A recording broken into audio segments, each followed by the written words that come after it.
नमस्कार दोस्तों। आज हम पढ़ने जा रहे हैं क्लास 11th की ज्योग्राफी की पहली बुक भौतिक भूगोल के मूल सिद्धांत। इसका पहला अध्याय है भूगोल एक विषय के रूप में। माध्यमिक स्तर पे अभी तक हमने भूगोल का जो अध्ययन किया है वो सामाजिक विज्ञान के घटक के रूप में किया है। सामाजिक विज्ञान के अलग अलग पार्ट थे, जैसे भूगोल, इतिहास, अर्थशास्त्र, नागरिक शास्त्र। ये सारे सामाजिक विज्ञान के घटक हैं। इसमें हमने भूगोल का अध्ययन भी किया इसके साथ साथ। लेकिन अब 11वीं क्लास में आने के बाद में भूगोल का एक स्वतंत्र विषय के रूप में अध्ययन करेंगे।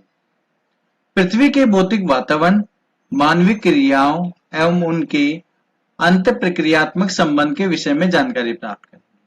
भूगोल के अंतर्गत हम जो है भौतिक वातावरण और मानवीय क्रियाओं, इनके बीच में जो संबंध है, जो प्रतिक्रिया होती है, ये सारी जानकारी हम भूगोल के अंतर्गत पढ़ते हैं। यहाँ पे क्वेश्चन दिया हुआ है, भूगोल क्यों पढ़ना चाहिए? भूगोल हमें इसलिए पढ़ना चाहिए क्योंकि हमारे आसपास का जो परिवेश है, हमारे आसपास जो वातावरण है, उससे हम प्रभावित होते हैं और हमारे जो संसाधन है आसपास, उसके आधार पर ही अपना विकास कर पाते हैं। तो इसलिए हमें जो है भूगोल का अध्ययन करना चाहिए। आदिम समाज अपने भरण पोषण के लिए प्राकृतिक निर्वाह संसाधनों जैसे पशुओं एवं खाद्य पौधों पर आश्रित था। मनुष्य जब आदिम जीवन व्यतीत करता था, उस समय पर अपने भरण पोषण के लिए वो पशुओं का शिकार करता था और इसके अलावा कंदमूल या फलों को खाकर अपना जीवन व्यतीत करता था। ना तो उसे जो है कृषि करना आता था और ना ही जो है उसे मांस को पकाना आता था। जैसे ही उसे मिलता था डायरेक्टली वो कंज्यूम करता था। समय बीतने के साथ हमने तकनीकों का विकास किया।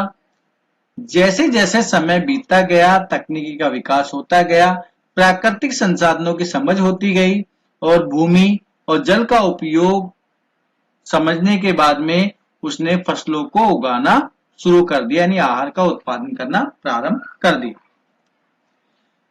हमने अपने भोजन की आदतों एवं वस्त्रों को मौसमी दशाओं के अनुरूप समायोजित किया। मनुष्य जो है जैसे जैसे भोजन उसको प्राप्त हुआ, जिन जिन स्थानों पर जो चीज अवेलेबिलिटी हुई, उसके अनुसार ही अपनी आदत बना ली। जैसे कि अगर हम कोस्टल क्षेत्र यानी तटीय क्षेत्रों के आसपास की बात करें तो वहां पर जो है लोग मछली अधिक खाते हैं। कारण क्या है? क्योंकि वहां पर जो है बड़ी आसानी से उनको वो प्राप्त हो जाती है। लेकिन अगर वही हम उत्तर भारत की बात करें, मध्य भारत की बात करें, तो वहां पर जो है मछली का को आहार के रूप में कम उपयोग करते हैं, क्योंकि वहां पर फसलों का उत्पादन अधिक होता है और फसलों का उत्पादन अधिक होने के कारण वहां पर जो है शाकाहारी लोग अधिक पाए जाते हैं। इसके अलावा वस्त्रों की बात करें तो जहां पर गर्म क्षेत्र होते हैं वहां पर हल्के कपड़े लोग पहनते हैं और जहां पर ठंडे क्षेत्र होते हैं वहां पर मोटे और ऊनी कपड़े अधिक पहनते हैं। तो मौसम के अनुसार अपने आप को समायोजित कर लिया या आसपास के वातावरण के अनुसार। तो भूगोल के अंतर्गत हम और सब चीज देखते हैं कि भूगोल में जब हम अध्ययन करते हैं तो हमें पूरी पृथ्वी पर बहुत सारी विविधताएं देखने को मिलती है।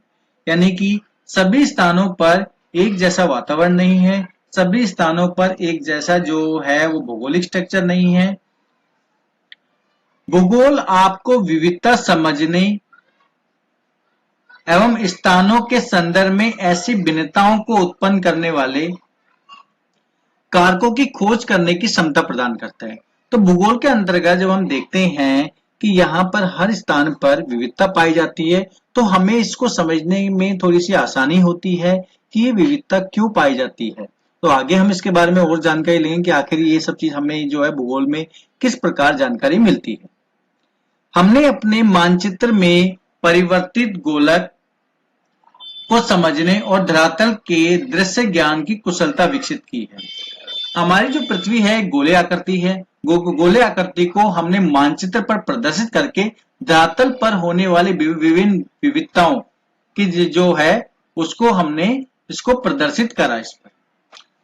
जैसे जैसे आधुनिक जो है वो टेक्नोलॉजी बढ़ने लगी, जैसे हम देख रहे हैं, तो भौगोलिक सूचना तंत्र, इसके अलावा जो है कंप्यूटर के द्वारा मानचित्र का निर्माण करना, ये सारी कुशलताएं भी धीरे धीरे विकसित होने लगी। जीआईएस जो है ये एक काफी बड़ा एक सेक्टर है, यानी यहाँ पर जो है वो इसमें सैटेलाइट भी इन्वॉल्व हो गए हैं और यहाँ पर जो है भौगोलिक सूचनाएं जो भी हमें आंकड़े होते हैं भूगोल के द्वारा वो प्रदर्शित किए जाते हैं। और इसके अलावा जो है मानचित्र, कंप्यूटर के द्वारा मानचित्र बनाने में बहुत सारी जो है वो सुविधाएं हमें मिलती है। पृथ्वी हमारा आवास है और यह पृथ्वी पर रहने वाले अन्य जीवों, अन्य छोटे छोटे प्राणियों का भी आवास है। पृथ्वी जो है ना खाली हमारा यानी मनुष्य का आवास है, बल्कि छोटे छोटे प्राणी भी इसमें निवास करते हैं। अगर हम जैसे पेड़ पौधे की बात करें, अगर वो पेड़ पौधे नहीं होंगे तो मानव जीवन भी नहीं हो पाएगा, तो यानी एक दूसरे पर ये आश्रित है। पृथ्वी की सतह समरूप नहीं है। पृथ्वी पर अगर हम पूरी पृथ्वी को देखें तो पृथ्वी समतल नहीं है, ये समान रूप से एक जैसी नहीं है। तो यहाँ पर बहुत सारी भौतिक विशेषताएं देखने को मिलती है, भौतिक स्वरूप देखने को मिलते हैं। जैसे कई स्थानों पर जो है पर्वत है, पठार है, मैदान है, झील है, रेगिस्तान है, इसके अलावा समुद्र है, तो उजाड़ क्षेत्र है, कहीं पर बहुत सारे वन है। इसी प्रकार से जैसे भौतिक स्वरूप अलग अलग है, उसी प्रकार से सांस्कृतिक स्वरूप भी अलग अलग देखने को मिलते हैं। तो सांस्कृतिक विकास के अंतर्गत जो आने वाले हैं, मानव ने जिसको सर्जित किया है, मानव ने जिन्हें बनाया है, जैसे ग्राम हो गए, नगर हो गए, सड़क हो गए, पतन हो गए, बाजार हो गए, या इसके अलावा जो है आवास हो गए, ये सारी चीजें मनुष्य ने सर्जित किया यानी खुद बनाई। सर्वप्रथम भूगोल शब्द का प्रयोग किस विद्वान ने किया?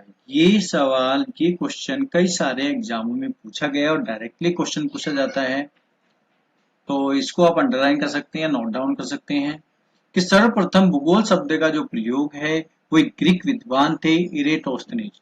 इन्होंने सबसे पहले जो है भूगोल शब्द को परिभाषित किया। आप जानते हैं कि भूगोल को हम अंग्रेजी के अंदर ज्योग्राफी कहते हैं, और ज्योग्राफी है वो ग्रीक भाषा के दो शब्दों जियो प्लस ग्राफस से मिलकर बना हुआ है।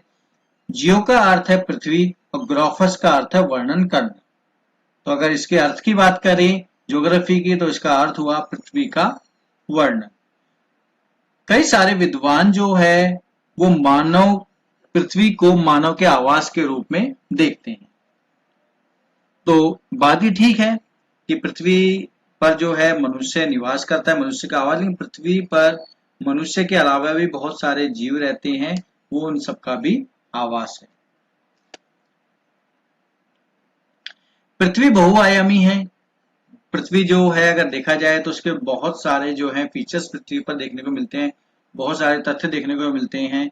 इसलिए अनेक प्राकृतिक विज्ञान जैसे भौमिकी, मृदा विज्ञान, समुद्री विज्ञान, वनस्पति शास्त्र, जीव विज्ञान, मौसम विज्ञान तथा अन्य सह विज्ञान, सामाजिक विज्ञान के अनेक सहयोगी विषय जैसे अर्थशास्त्र, इतिहास, समाजशास्त्र, राजनीतिक विज्ञान, नृविज्ञान इत्यादि धरातल की वास्तविकता के विभिन्न पक्षों का अध्ययन करते हैं।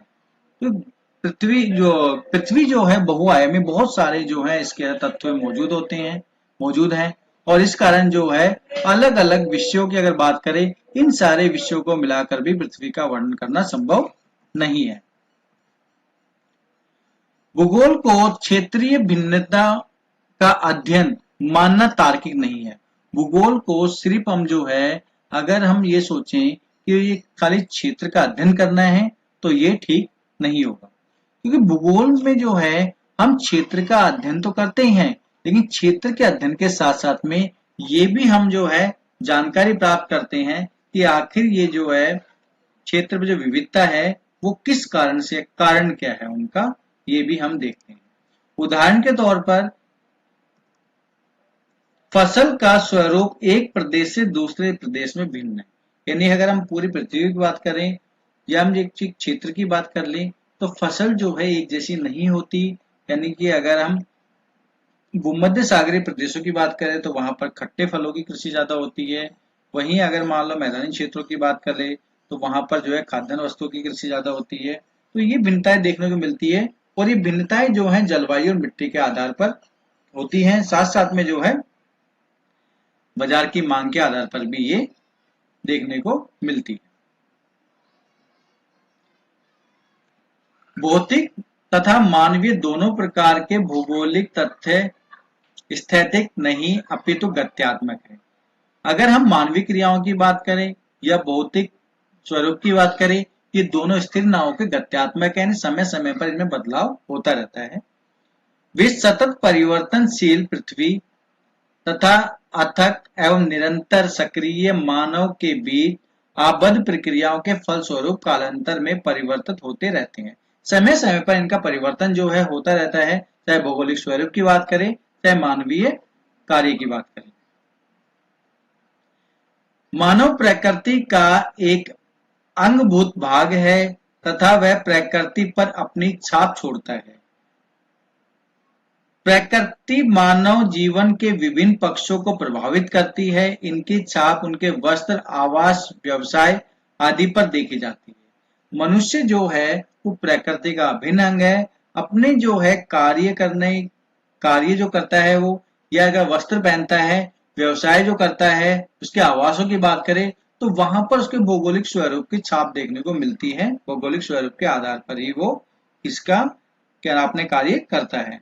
जैसे वस्त्रों की बात करें, बताया मैंने इससे पहले कि ठंडे क्षेत्रों में जो है वो गर्म कपड़े पहनता है और गर्म क्षेत्रों में जो है हल्के कपड़े पहनता है। आवास की बात करें, जहां पर आसपास जैसे संसाधन होंगे उसके ही आधार पर उनके आवास होते हैं या फिर मौसम के अनुसार आवास होते हैं।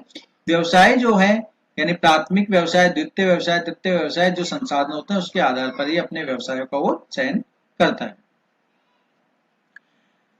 मानव ने प्रकृति के साथ समझौता, अनुकूलन अथवा अपरिवर्तन के माध्यम से किया है। मनुष्य में बात करें तो मानव जो है प्रकृति के साथ जो समझौता किया है, जो उसने एक एडजस्ट किया है, यह बात करें वो एडजस्ट कैसे किया है, वो प्रकृति में परिवर्तन करके उसने या तो परिवर्तन किया है या अपने आप को उसने एडजस्ट किया है उसके आधार पर। एक कवि द्वारा संक्षेप में मानव एवं ईश्वर के बीच निम्न क्रियाकलाप के माध्यम से व्यक्त किया है। उसने बताया है कवि ने, जैसे कवि ने कुछ लाइनें दी हुई है यहाँ पर, आपने मिट्टी का सृजन किया, मैंने कप का निर्माण किया। आपने रात्रि का सृजन किया, मैंने दीपक बनाया। आपने बंजर भूमि, पहाड़ी भूभाग और मरुस्थलों का सृजन किया, मैंने फूलों की क्यारियां और बाग बगीचे बनाए। तो वैज्ञानिक ने इन पंक्तियों के माध्यम से समझाया कि मनुष्य जो है वो किस प्रकार से क्रिया करके उनमें कुछ मॉडिफाई किया, उनमें कुछ बदलाव करके, और उसको जो है उसने उस प्रकृति के संसाधनों को स्वीकार किया। एक वैज्ञानिक विषय के रूप में भूगोल 3 वर्गीकृत प्रश्नों से संबंधित है। वो प्रश्न कौन से हैं? क्या, कहां और क्यों। कहां का अर्थ है कि यानी हमने कोई भी स्वरूप देखा, हमने मान लो एक आकृति है, वो इस प्रकार की आकृति बनी हुई है, हमने वो आकृति देखी, देखने के बाद सबसे पहले उनमें ये हुआ कि ये क्या है, तो ये हमने देखा, हमें पता लगा कि ये पर्वत है, ठीक है। दूसरा है कहां पर है, फिर ये देखा कि ऐसे पर्वत जो है किन किन स्थानों पर जो है मौजूद है, तो ये हो गया कहां पर। और तीसरा है कि ये क्यों बनी, ये आखिर ऐसी आकृति यहां पर क्यों है। तो इन तीनों चीजों को अगर मिलाया जाए तो ये क्या हो गया, एक वैज्ञानिक विषय यहां पर बन जाता है। तो ये दो जो थे, क्या और कहां, जब तक ये दो क्या नाम है शब्द, दो जो है क्वेश्चन थे यहाँ पर, क्या और कहां, तब तक एक वैज्ञानिक विषय नहीं बना। लेकिन तब इसमें क्यों आ गया, यानी कारण पूछ लिया, तो ये एक वैज्ञानिक विषय के रूप में परिवर्तित हो गया। भूगोल एक समाकलन विषय के रूप में, भूगोल जो है एक समाकलित विषय है, यानी एक सेपरेट विषय ना होकर समाकलित है, एक दूसरे से संबंधित जो है वो एक दूसरे से संबंधित है। भूगोल एक संश्लेषणात्मक विषय है जो क्षेत्रीय संश्लेषण का प्रयास करता है, इतिहास कालिक संश्लेषण का प्रयास करता है। भूगोल की अगर बात करें, भूगोल जो है क्षेत्र पर आधारित है और इतिहास जो है वो काल पर आधारित है, उसका संश्लेषण करता है। वर्तमान विश्व से एक वैश्विक ग्राम का प्रतिबोधन होता है। जिन वर्तमान अगर विश्व की बात करें, ऐसा लगता है गांव की तरह हमें जो है एक एहसास होता है, जैसे गांव ज्यादा बड़ा नहीं होता। इस हिसाब से अगर हम दूरियों की बात कर लें तो परिवहन के जैसे बेहतर साधन होने लगे हैं तो हमें दूरियां काफी कम हो गई है गांव की तरह। जैसे दृश्य श्रव्य माध्यमों एवं सूचना तकनीक के आंकड़ों को बहुत समृद्ध बना दिया है। जैसे मैं अभी वीडियो बना रहा हूं और आप ये वीडियो देख रहे हैं, आप सूचना प्राप्त कर रहे हैं, आप सुन भी रहे हैं और आप देख भी रहे हैं। और ऐसे सूचना की बहुत सारी तकनीकें हैं जिनके कारण आंकड़ों को एक स्थान पर दूसरे स्थान पर पहुंचाने के लिए, सूचनाएं देने के लिए बहुत ज्यादा आसानी हो गई है, लेने और देने के दोनों के लिए। भूगोल का एक संश्लेषणात्मक विषय के रूप में अनेक प्राकृतिक और सामाजिक विज्ञानों से अंतराप्रस्थ संबंध है। सामाजिक विज्ञान और प्राकृतिक विज्ञानों के साथ में आपस में बहुत अच्छा संबंध जो है वो स्थापित है भूगोल के साथ। कारण क्या है, जब भूगोल का हम अन्य विषयों के साथ संबंध स्थापित करते हैं तो वह देखते हैं क्योंकि भूगोल जो है एक अलग से, हम इसमें पढ़ तो रहे हैं लेकिन ये संबंधित है अन्य विषयों के साथ। भूगोल स्थानीय संदर्भ में यथार्थता को समग्रता में समझने में सहायक होता है। अतः भूगोल न केवल एक स्थान से दूसरे स्थान में तथ्यों में भिन्नता पर ध्यान देता है, अपितु उन्हें समग्रता में समाकलित करता है। तो भूगोल का अध्ययन जो है हम ये तो करते हैं क्षेत्रीय आधार पे कि हम ठीक है उसकी जानकारी लेते हैं, भिन्नता भी देखते हैं, लेकिन ये अन्य विषयों के साथ भी काफी अच्छी तरह संबंधित है।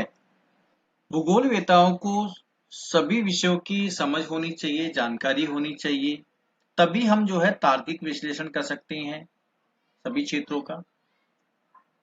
जैसे अगर हम भारत की बात करें तो भारत में हिमालय पर्वत एक महान अवरोध के रूप में काम करता है।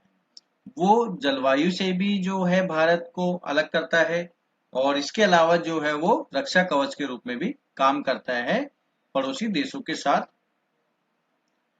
यहाँ पर जो है हिमालय पर्वत में दर्रे देखने को मिलते हैं। दर्रे से एशिया आक्रमणकारी जो है भारत में उन्होंने प्रवेश किया, उसके द्वारा जो उनको सुविधा वहां से मिल गई। दक्षिणी भारत में जो है वो समुद्री क्षेत्र है सारा, और समुद्री क्षेत्र होने के कारण जो है एशिया, यूरोप और अफ्रीका के जो देश थे इनको आने में या इनको संपर्क जो है स्थापित करने में ज्यादा प्रोत्साहित किया समुद्री किनारों ने। तो ये जो है वहां का भौगोलिक स्ट्रक्चर वहां के इतिहास से संबंधित है। विभिन्न प्राकृतिक और सामाजिक विज्ञानों ने भूगोल का संबंध प्रचुर रूप से चिन्हित करता है। यानी सामाजिक विज्ञान और प्राकृतिक विज्ञान का भूगोल से काफी सारा जो है संबंध है, काफी अधिक संबंध है। ये दो खंडों में विभाजित किया गया है। एक तो है भौतिक भूगोल और प्राकृतिक विज्ञान में संबंध, दूसरा है भूगोल और सामाजिक विज्ञान में संबंध। भौतिक भूगोल की सभी शाखाएं, भौतिक भूगोल की जितनी शाखाएं हैं प्राकृतिक विज्ञान के अंतःपृष्ठ हैं। जैसे एक यहाँ पर चित्र दिया हुआ है, ये इसके माध्यम से आपको समझाना चाहूंगा कि ये सारी जो है हमारे भूगोल की शाखाएं हैं और ये हमारी विज्ञान की शाखाएं हैं। इसी प्रकार से ये जो है हमारे भूगोल की शाखाएं हैं और ये सामाजिक विज्ञान की शाखाएं दी हुई दोनों तरफ में अलग। जैसे मृदा भूगोल यहाँ पर हो गया, विज्ञान के अंदर हम पढ़ते हैं मृदा विज्ञान। समुद्री विज्ञान, समुद्री विज्ञान जो है ये भूगोल के अंतर्गत पढ़ते हैं और जल विज्ञान हम विज्ञान के अंतर्गत पढ़ते हैं। जलवायु विज्ञान ये जो है भूगोल के अंतर्गत पढ़ते हैं और मौसम जो विज्ञान है ये हम प्राकृतिक विज्ञान के अंतर्गत पढ़ते हैं। तो परंपरागत भौतिक भूगोल भौमिकी, मौसम विज्ञान, जल विज्ञान, मृदा विज्ञान से संबंधित है।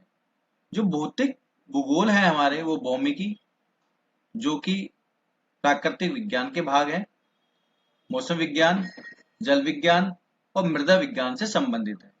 इसी प्रकार भू आकृतिक विज्ञान, जलवायु विज्ञान, समुद्री विज्ञान, मृदा भूगोल का प्राकृतिक विज्ञान से घनिष्ठ संबंध है, क्योंकि ये अपनी सूचनाएं इन्हीं विज्ञानों से प्राप्त करती हैं। तो भूगोल और प्राकृतिक विज्ञान का बहुत घनिष्ठ संबंध है, आपस में एक दूसरे से सूचनाएं प्रदान करते हैं, प्राप्त करते हैं। जैव भूगोल वनस्पति शास्त्र, जीव विज्ञान तथा पारिस्थितिकी विज्ञान से अत्यधिक घनिष्ठता से जुड़ा है। यानी जैव भूगोल की बात करें, जहाँ जीवों का अध्ययन किया जाता है, वो वनस्पति शास्त्र, जीव विज्ञान और पारिस्थितिकी विज्ञान से वो अच्छी तरह से जुड़ा हुआ है, कि वहीं से वो उसकी सूचनाएं प्राप्त करता है।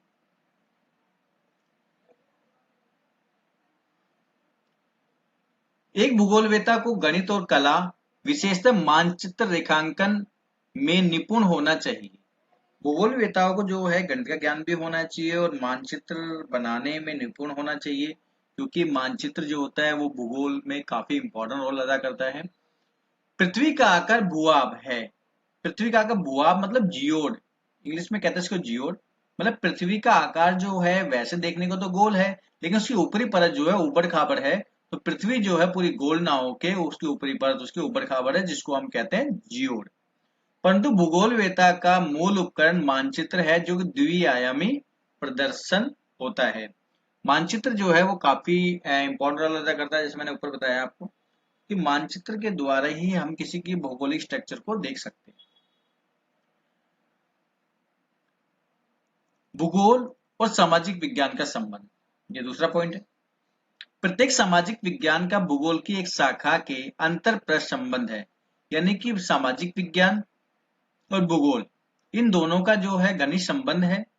भूगोल और इतिहास के अंतर्गत भूगोल और इतिहास से अंतर संबंध का विवरण पहले ही दिया जा चुका है। पहले हमने देखा भूगोल और इतिहास का क्या संबंध है, लेकिन यहाँ पर सामाजिक विज्ञान के जितने भी भाग हैं उसका सभी का हम रिलेशन यहाँ पर देखेंगे।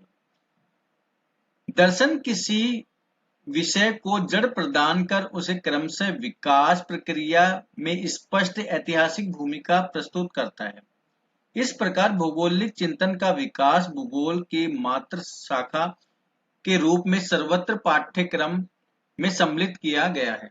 यानी हम भौगोलिक चिंतन का इतिहास है, इसमें दर्शन के बारे में पढ़ते हैं कि जो वैज्ञानिक थे, जो विद्वान थे, इन्होंने कहाँ कहाँ पर यात्राएं करी, कौन कौन से उन्होंने खोज करी, कौन कौन से देशों की उन्हें जानकारी मिली, ये सब भौगोलिक चिंतन के इतिहास के अंतर्गत हम पढ़ते हैं, जो कि एक दर्शन का भाग है।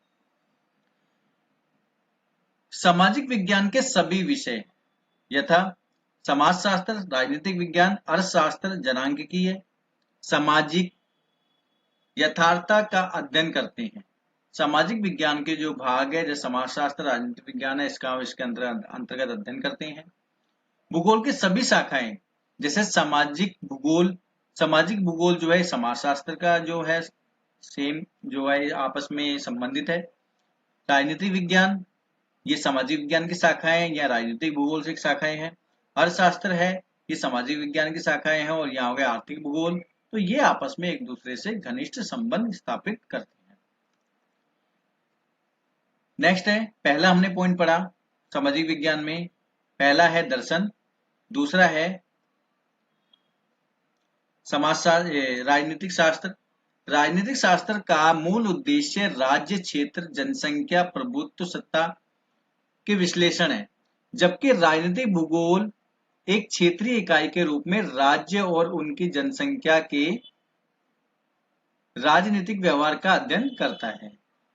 तो राजनीतिक शास्त्र है, ये मूल रूप से क्या है, क्षेत्र और उसकी जनसंख्या या वहां का जो शासन व्यवस्था है उसकी विवेचना करता है। लेकिन यहाँ राजनीतिक भूगोल में जो है वो क्षेत्रीय इकाई यानी राज्य हो गया, उसकी जनसंख्या और उसके राजनीतिक व्यवहार जो है किस प्रकार से है उसका अध्ययन करता है। अर्थशास्त्र अर्थव्यवस्था की मूल विशेषताएं जैसे उत्पादन, वितरण, विनिमय एवं उपभोग का विवेचन करता है। इन विशेषताओं में से प्रत्येक का स्थानिक पक्ष होता है। यानी ये सभी चीज है जो हमारा वितरण है, उत्पादन है या विनिमय, उपभोक्ता, इनका एक अलग विशेष स्थान है, सभी का अपने अपने जो है स्थान पर। अतः यहाँ आर्थिक भूगोल की भूमिका आती है, जो उत्पादन, वितरण और विनिमय उपभोक्ता का स्थानीय पक्ष का अध्ययन करता है। तो यहाँ पर भी उन तथ्यों का अध्ययन किया जाता है और वहां पर भी उन्हीं तथ्यों का अध्ययन किया जाता है। इसी प्रकार जनसंख्या भूगोल जनांक की निकटता से जुड़ा हुआ है। जनसंख्या भूगोल जो है वो जनसंख्या के कारकों से जुड़ा हुआ है। भूगोल प्राकृतिक और सामाजिक विज्ञानों से घनिष्ठता से जुड़ा हुआ है। यह अध्ययन के विधि तंत्र एवं उपादान का अनुसरण करता है जो इसे अन्य विषयों से पृथक करता है। सामाजिक विज्ञान है प्राकृतिक भूगोल, या प्राकृतिक जो विज्ञान है, इन दोनों से भूगोल काफी घनिष्ठता से जुड़ा हुआ है। नेक्स्ट है भूगोल की शाखाएं। तो भूगोल की शाखाएं जो है मुख्य रूप से इसको उपागम भी कहते हैं, क्योंकि इनके आधार पर हम भूगोल का अध्ययन करते हैं। भूगोल की दो शाखाएं हैं, एक तो है वस्तुगत भूगोल, प्रादेशिक भूगोल। विषय वस्तुगत या क्रमबद्ध भूगोल भी कहते हैं इसको, और प्रादेशिक भूगोल भी है। विषय वस्तुगत जो भूगोल है इसको सामान्य भूगोल भी कहा जाता है। इसका जो सबसे पहले प्रतिपादन जो किया ये जर्मन भूगोलवेता थे अलेक्जेंडर वॉन हम्बोल्ट। इन्होंने सबसे पहले वस्तुगत भूगोल को प्रतिपादित किया, यानी ये जो है इसके समर्थक थे। प्रादेशिक भूगोल जो कि प्रदेश के पर आधारित होती है, इसके समर्थक जो थे जर्मन भूगोलवेता कार्ल रीडर, जो इसके समर्थक थे प्रादेशिक भूगोल के। विषय वस्तुगत उपागम में एक तत्व को दूसरे विश्व स्तर पर अध्ययन किया जाता है, यानी कि विषय वस्तु जो उपागम है, जो पहला हमने देखा, इसमें जो तत्व जो कोई भी है उसको पूरे विश्व स्तर पर अध्ययन किया जाता है, यानी कि एक कोई भी पर्टिकुलर टॉपिक लेकर पूरे विश्व में उसको टॉपिक का अध्ययन किया जाता है। तत्पश्चात क्षेत्रीय स्वरूप के वर्गीकृत प्रकार की पहचान की जाती है, उसके बाद क्षेत्रीय आधार पर की जाती है। उदाहरण के तौर पे यदि कोई प्राकृतिक वनस्पति के अध्ययन में रुचि रखता है, अगर हम प्राकृतिक वनस्पति के बारे में अध्ययन कर रहे हैं तो उससे पहले हमने क्या है विश्व का अध्ययन करना पड़ेगा, विश्व के स्तर का अध्ययन करना पड़ेगा। फिर प्रकारात्मक वर्गीकरण, जैसे विषुवत रेखीय सदाबहार वन, नरम लकड़ी वाले कोणदार वन अथवा मानसूनी वन इत्यादि की पहचान, उनकी विवेचना और सीमांकन करना होगा। यानी कि ये है जब हम वनस्पतियों का अध्ययन करते हैं उससे पहले हमें विशेषताओं का अध्ययन भी हमें करना पड़ेगा। दूसरा उपागम है प्रादेशिक भूगोल। इसमें विश्व के जो अलग अलग स्तर है उनके प्रदेशों के आधार पर विभक्त किया जाता है, और प्रदेशों के आधार पर बांटने वाले यानी कि एक क्षेत्रीय इकाइयों में बांटने के बाद उसका अध्ययन किया जाता है। ये प्रदेश प्राकृतिक भी हो सकते हैं, राजनीतिक भी हो सकते हैं, यह एक विशिष्ट जो है नामित क्षेत्र भी हो सकते हैं। प्रादेशिक भूगोल और क्रमबद्ध भूगोल या उपागम भी कह सकते हैं, ये दोनों जो है द्वैतवाद भूगोल की एक विशेषता है। यानी ये इससे पहले हम सामान्य भूगोल का अध्ययन करते थे, लेकिन जब ये प्रादेशिक भूगोल क्रमबद्ध भूगोल दो अलग अलग जो है वैज्ञानिक इसके जो समर्थक होने लगे, तो ये द्वैतवाद की विशेषता ये बन गए, यानी द्वैतवाद जो है यहाँ पर शुरू हो गया। दोनों अलग अलग विचार जो है वैज्ञानिकों के मन में आने लगे। तो क्रमबद्ध भूगोल जो है इसको अलग पार्ट में डिवाइड किया गया है। क्रमबद्ध भूगोल जो है या वस्तुगत भूगोल की बात करें तो वहां पर भौतिक भूगोल, इसके अलावा मानव भूगोल और जीव भूगोल, ये तीन पार्टों में इसको डिवाइड किया गया है। भौतिक भूगोल हो गया, मैं आपको यहाँ बता देता हूँ कैसे कैसे है ये।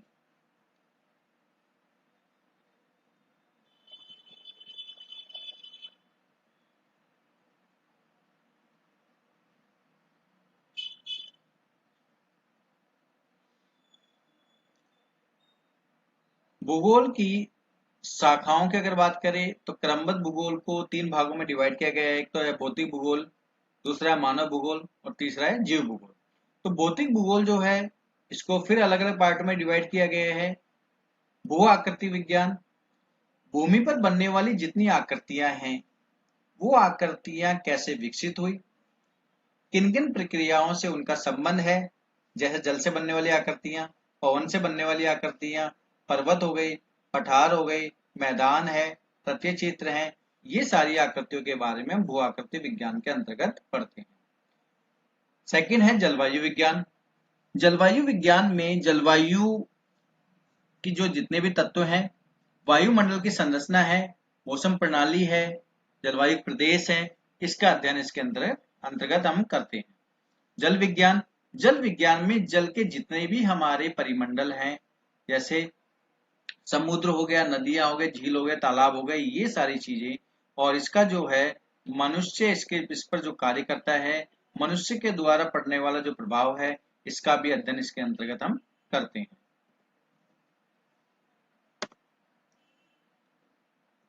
तीसरा है मृदा भूगोल। मृदा भूगोल में मृदा के निर्माण की प्रक्रिया कैसी है, मृदा का निर्माण कैसे हुआ, किन किन तत्वों से मृदा का निर्माण हुआ है। जैसे मृदा जो है पढ़ते हैं, जलोढ़ मृदा, काली मृदा, लाल मृदा, लेटराइट मृदा, ठीक है ना। ये सारे जो है मृदा के प्रकार हैं और इनका निर्माण किस प्रक्रिया के अंतर्गत हुआ है, ये सब अध्ययन हम इसके अंदर करते हैं। इसकी उत्पादन क्षमता क्या है, किन किन तत्वों की कमी है, किन किन तत्वों की अधिकता है, ये सब। सेकंड था हमारा, पहला हमने पढ़ा भौतिक भूगोल, दूसरा है मानव भूगोल। मानव भूगोल में सामाजिक और सांस्कृतिक भूगोल, इसके अंतर्गत जो है हम समाज के बारे में या इसके अलावा समाज का जो योगदान है संस्कृति में, उसका अध्ययन करते हैं। दूसरा है जनसंख्या भूगोल। जनसंख्या या अधिवास भूगोल, ये दोनों अलग अलग भूगोल हैं। जनसंख्या भूगोल अलग है, अधिवास भूगोल अलग है। जनसंख्या भूगोल जो है वो ग्रामीण और नगरीय क्षेत्रों में जनसंख्या वृद्धि और उसका वितरण, घनत्व, लिंगानुपात, प्रवास और व्यवसाय संरचना, यानी कितनी जनसंख्या कौन सा व्यवसाय करती है, किस व्यवसाय में संलग्न है, ये सारे जो है जनसंख्या भूगोल के अंतर्गत इसमें हम अध्ययन करते हैं। अधिवास भूगोल के अंदर बस्तियों को दो पार्ट में डिवाइड किया जाता है, एक तो है हमारा नगरीय और एक हो गया हमारा ग्रामीण। ये दो अधिवास है, कि किस प्रकार इनका स्वरूप है, कहाँ पर ये जो है नगर जो है विकसित है, कहाँ पर गांव विकसित है, क्या क्या सुविधाएं हैं, ये सब हम जो है अधिवास भूगोल के अंतर्गत इसका अध्ययन करते हैं। नेक्स्ट है आर्थिक भूगोल। ये सारी शाखाएं मानव भूगोल की शाखाएं हैं जो भी हम पढ़ रहे हैं। आर्थिक भूगोल जो है मानव की आर्थिक क्रियाएं, प्राथमिक क्रियाएं, द्वितीय क्रियाएं, तृतीय क्रियाएं, चतुर्थ पंचम क्रियाएं जो हैं, ये सारी आर्थिक क्रियाएं होती हैं। तो इनका जो है इसके अंतर्गत हम अध्ययन करते हैं। जैसे कृषि है, उद्योग है, पर्यटन है, व्यापार है, या इसके अलावा जो सेवाएं सेक्टर के अंदर आते हैं, सेवाएं जो करते हैं, वो सारे हम आर्थिक भूगोल के अंतर्गत आते हैं।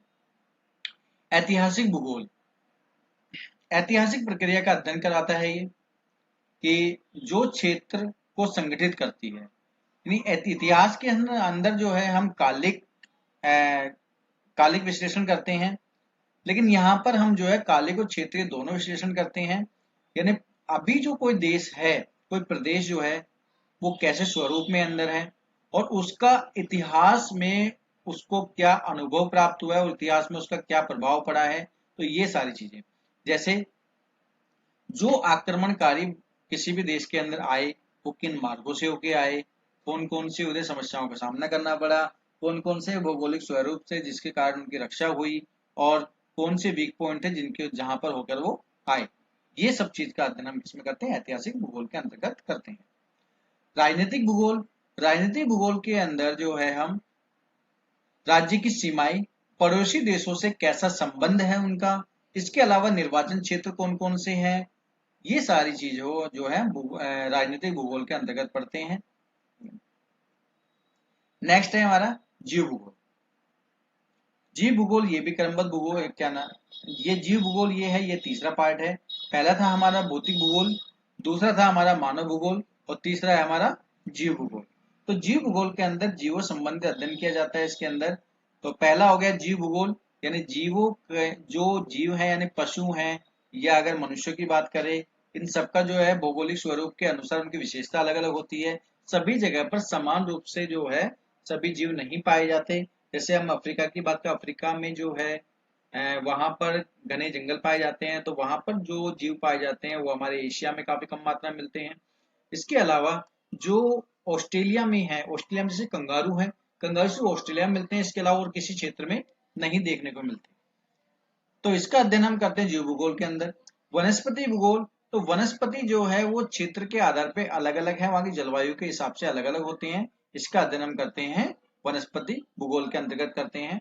परिस्थितिक भूगोल, परिस्थिति यानी पर्यावरण में जो है आपस में क्या संबंध है सभी प्राणियों का, इसमें प्रजातियों के निवास और उनका जो है क्षेत्र का अध्ययन किया जाता है। पर्यावरण भूगोल, नेक्स्ट चौथा पार्ट है। संपूर्ण विश्व में पर्यावरणीय प्रबोधन के फलस्वरूप पर्यावरणीय समस्याएं, जो पर्यावरण में जो समस्याएं देखने को मिल रही हैं, जैसे भूमि का ह्रास है, प्रदूषण है, ये सारी समस्याएं हैं, इनका संरक्षण कैसे किया जाए, तो ये सारी जो चीजें हैं इसका हम अध्ययन करते हैं किसमें, पर्यावरण भूगोल के अंतर्गत इसका अध्ययन किया जाता है। तो अभी हमने जो है क्रमबद्ध भूगोल के बारे में देखा।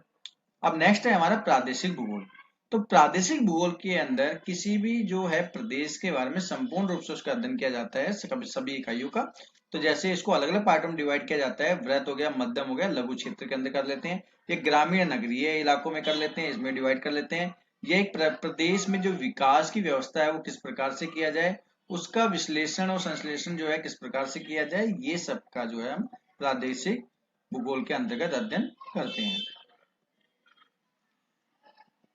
इसमें जो है मैं कुछ इसके माध्यम से आपको समझा दूंगा। शाखाएं जो है क्रमबद्ध भूगोल की कौन कौन शाखाएं हैं। तो क्रमबद्ध भूगोल में हो गया हमारे एक हो गया हमारा भौतिक भूगोल, दूसरा हो गया हमारा मानव भूगोल, और दर्शन शास्त्र हो गया, और विद्युत तकनीकी। यानी भौतिक भूगोल जो है ये हमारा भूआकृति विज्ञान, ये मैं आपको बता चुका हूँ, जलवायु विज्ञान बता चुका हूँ, जल विज्ञान, मृदा विज्ञान, ये चारों भाग हैं इसके। इसके अलावा जो है मानव भूगोल, सांस्कृतिक भूगोल, जनसंख्या भूगोल, आर्थिक भूगोल, ऐतिहासिक भूगोल, राजनीतिक भूगोल, ये आपको सभी शाखाएं में बता चुका हूँ। जिसमें जनसंख्या भूगोल है, या बस्ती भूगोल है, अधिवास जिसको हम कहते हैं, ये दो पार्टों में डिवाइड है, ग्रामीण और नगरीय। इसके अलावा आर्थिक भूगोल जो है ये कृषि, पर्यटक, संचार, उद्योग, सेवाएं, व्यापार, परिवहन, इसमें जो है ये अलग अलग भागों में डिवाइड किए गए हैं। नेक्स्ट है दर्शन शास्त्र। दर्शन शास्त्र भौगोलिक चिंतन, यानी भूगोल के अंदर जो कि इनोवेशन हुए हैं, जो आविष्कार हुए हैं, लोगों ने जो जानकारी दी है, वो किस प्रकार से जानकारी मिली, क्या क्या जो है सोच में परिवर्तन आया, कौन कौन से सिद्धांत जो है वो दिए गए अलग अलग वैज्ञानिकों के द्वारा, ये भौतिक चिंतन के अंतर्गत हम पढ़ते हैं, यानी भौगोलिक चिंतन का इतिहास के अंतर्गत। मानव पारिस्थितिकी, यानी भू और एवं मानव पारिस्थितिक क्रियाएं, कि मनुष्य का जो पर्यावरण है उससे आपस में किस प्रकार से संबंध है, वो सब चीज का अध्ययन हम करते हैं। विधि और तकनीक के बारे में है। मानचित्र कला, यानी हमें जो है मानचित्र के बारे में जानकारी जो यहाँ से मिलती है, तो ये अलग से एक विषय हो गया। इसके अलावा मात्रात्मक तकनीक, क्षेत्रीय विश्लेषण, क्षेत्रीय सर्वेक्षण जो करते हैं, सूचना एकत्रित करते हैं, और ये है जो हमारे क्या नाम है आजकल बहुत ज्यादा जो है चलन में है, जैसे हो गया हमारा GIS, GPS और LIS। तो ये सारी जो है शाखाएं हैं किसकी, क्रमबद्ध भूगोल, यानी अलग अलग जो है इसको इसमें अध्ययन करते हैं हम। नेक्स्ट है हमारा जो मैंने बताया कि आपको क्रमबद्ध भूगोल हो गया और प्रादेशिक भूगोल। अब प्रादेशिक भूगोल के अंतर्गत क्षेत्र के आधार पर कर लेते हैं, प्रदेश विकास के आधार पर कर लेते हैं, प्रादेशिक विश्लेषण कर लेते हैं, या इसकी योजनाएं चल रही हैं उसके आधार पर, ग्रामीण और शहरी योजनाओं के आधार पर। अभी हमने सब कुछ अध्ययन किया, और भौतिक भूगोल और इसका महत्व ये आपको समझ में आ गया होगा। फिर भी आपको बता देता हूँ कि भौतिक भूगोल के अंतर्गत जो है भूमंडल, वायुमंडल, जलमंडल, जीवमंडल, इन सब का जो है हम अध्ययन करते हैं। और भौतिक भूगोल की जो शाखाएं हैं, जैसे भूमंडल, इसमें हो गया भू आकृतियां, प्रवाह, उच्चावच किस प्रकार का है। वायुमंडल के अंदर वायुमंडल की संरचना कैसी है, कौन कौन से तत्व मौजूद है वायुमंडल के अंदर, कौन कौन से जो है जैसे वायु के घटक। इसके अलावा जो है वायु की दाब की बात करें, वर्षा किस प्रकार से होती है, तो ये सब चीज जो है इसके अंदर अंतर्गत हम पढ़ते हैं। और जल विज्ञान की बात, जलमंडल की बात करें, जलमंडल के जो है समुद्र हो गए, झीलें हो गए, तालाब हो गए, इसके बारे में अध्ययन करते हैं। जीवमंडल के अंदर जो है वो मनुष्य का जीवों के साथ में, या मनुष्य का जो है अन्य प्राकृतिक तत्वों के साथ में क्या रिलेशन है, तो ये सब चीज हम पढ़ते हैं भौतिक भूगोल के अंतर्गत। और ये जो 11वीं क्लास की बुक है ये पूरी भौतिक भूगोल है। और भौतिक भूगोल के अभी जो है हम यहाँ से हमारी जो है शुरुआत है, और हम भूआकृति विज्ञान से शुरू करेंगे, और उसके बाद जो है फिर और भी काफी सारे पार्ट जो है इसके अंदर है, धीरे धीरे हम इन सब के बारे में हमें जानकारी मिल जाएगी। यहाँ पर दो परिभाषाएं दी हुई है, एक है रिचर्ड हॉर्सन की और एक है अल्फ्रेड हेटनर की। तो ये दो परिभाषाएं जो हैं वो नोट डाउन कर लेना, काफ़ी इंपॉर्टेंट है ये। ठीक है, धन्यवाद।